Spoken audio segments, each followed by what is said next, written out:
Hi, hello friends, welcome to my channel, baby channel. Hi friends, good morning, how are you all? Welcome friends.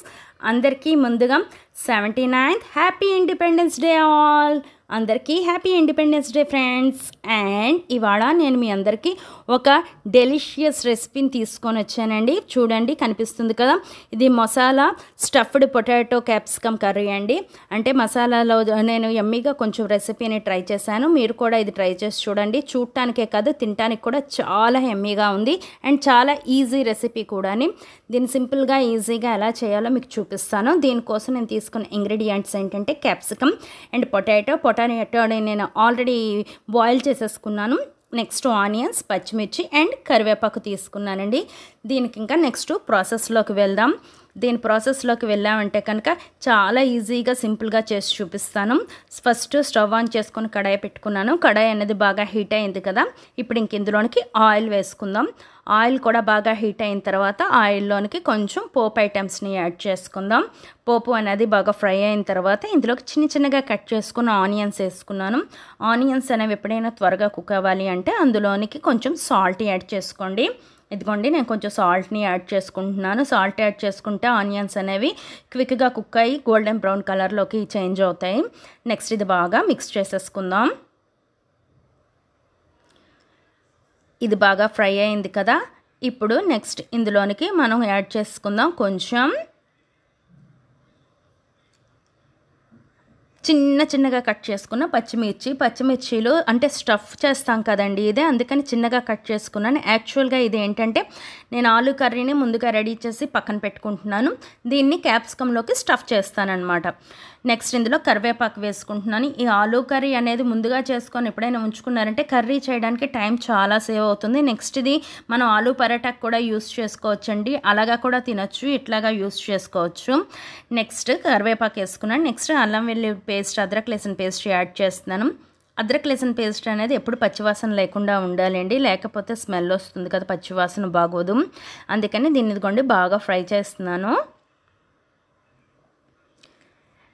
ఎప్పుడైనా time ఉన్నప్పుడు ముందుగానే పొటాటోస్ని boil చేసి ఉంచేసుకున్నారంటే మీకు curry చేయడం అనే దానికి టైం అనేది కొంచెం సేవ్ అవుతుంది. నెక్స్ట్ ఇదిగోండి పసుపుని యాడ్ చేసుకున్నాను.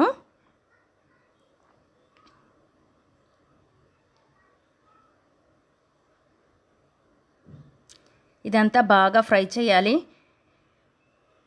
డైలీ రొటీన్గా తినే ఐటమ్సే తింటూ ఉంటే తినడానికి కూడా బోర్ కొడుతుంది కదా, అందుకు రొటీన్గా చేసే ఆ ఐటమ్స్ని కొంచెం లుకింగ్ వైజ్ చేంజ్ చేసి ఇలా చేస్తూ ఉంటే తినడానికి కొంచెం ఇంట్రెస్టింగ్గా ఉంటుంది కదండి.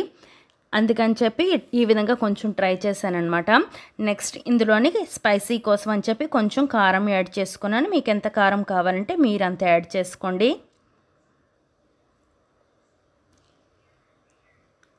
నెక్స్ట్ ఇప్పుడు ఇందులోనికి ఆల్రెడీ నేను బాయిల్ చేసి పెట్టుకున్నాను కదండి, అట్లాగే మీరు కూడా బాయిల్ చేసి పెట్టుకోండి. కొంచెం ధనియా పౌడర్ని యాడ్ చేశాను. ధనియా పౌడర్ అనేది మాత్రం మీకు ఆప్షనల్ అండి, మీరు కావాలంటే యాడ్ చేసుకోండి, లేకపోతే లేదు, అది మీ ఇష్టం. నేనైతే యాడ్ చేశాను ఎందుకంటే ఇది మసాలా పొటాటో కదా, ఇది యాడ్ చేస్తేనే ఫ్లేవర్ అనేది చాలా బాగుంటుంది. నెక్స్ట్ మ్యాష్ చేసి పెట్టుకున్నానండి పొటాటోని. ఆ పొటాటోని ఇందులోనికి యాడ్ చేసేసాను. దీన్ని అంతటిని చక్కగా మిక్స్ చేసేసుకుందాం. వన్స్ మనకి కర్రీ రెడీ అయిపోయింది అంటే కనుక చాలా ఈజీగా అయిపోతుంది కుకింగ్ చేయటం.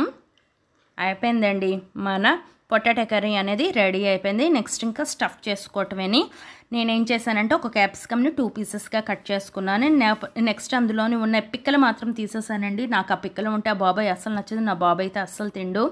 పిక్కలన్నింటినీ నేనైతే తీసేసాను. మీరు కూడా పిక్కలు ఉండేట్టుగా చేయొద్దు, ఈ విధంగా ట్రై చేయండి. పిక్కలు అయితే తీసేయండి, పిక్కలు ఉంటే కర్రీ అనేది అసలు బాగోదు. నేను అందుకని చెప్పి ఒక క్యాప్సికమ్ 2 పీసెస్గా కట్ చేసి పిక్కలన్నీ తీసేసి ఇదిగోండి ఇలా మొత్తం ఆలూ కర్రీ అనేది పొటాటోని మొత్తం అన్నింటిలోనికి స్టఫ్ చేసి పెట్టుకున్నాను. చూడండి, ఈ విధంగా స్టఫ్ చేసి పెట్టేసుకున్నాం కదా. నెక్స్ట్ ఇప్పుడు దీన్ని ఫ్రై చేసేసుకోవటమే. చూడండి, చూడటానికి ఎంత టెంప్టింగ్గా ఉందో. నెక్స్ట్ ప్రాసెస్కి వెళ్తే మళ్ళీ స్టవ్ ఆన్ చేసుకొని కడాయి పెట్టుకొని కడాయి బాగా హీట్ అయిన తర్వాత ఆయిల్ వేసుకున్నాను. ఆయిల్ బాగా హీట్ అయిన తర్వాత ఇప్పుడు మనం ఆల్రెడీ స్టఫ్ చేసి పెట్టుకున్నాం కదండి క్యాప్సికమ్స్, ఆ ఒక్కొక్క క్యాప్సికమ్ ఇప్పుడు ఇందులోనికి వేసేసుకోవటమే అండి. క్యాప్సికమ్ అనేది చాలా త్వరగానే కుక్ అయిపోతుంది.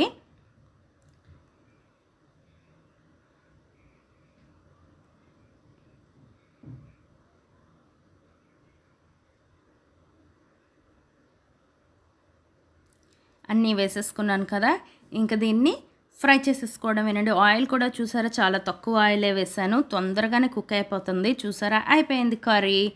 మన easy and simple and tasty curry చూసారా ఎంత క్విక్గా రెడీ అయిపోయిందో. టేస్ట్ కూడా అంతకంటే చాలా చాలా యమ్మీగా ఉందండి. నచ్చింది అనుకుంటాను. నచ్చిందంటే మీరు కూడా డెఫినెట్గా ట్రై చేయండి, చాలా టేస్టీగా ఉంది. నచ్చిందంటే like, share and subscribe. Thank you friends, thank you.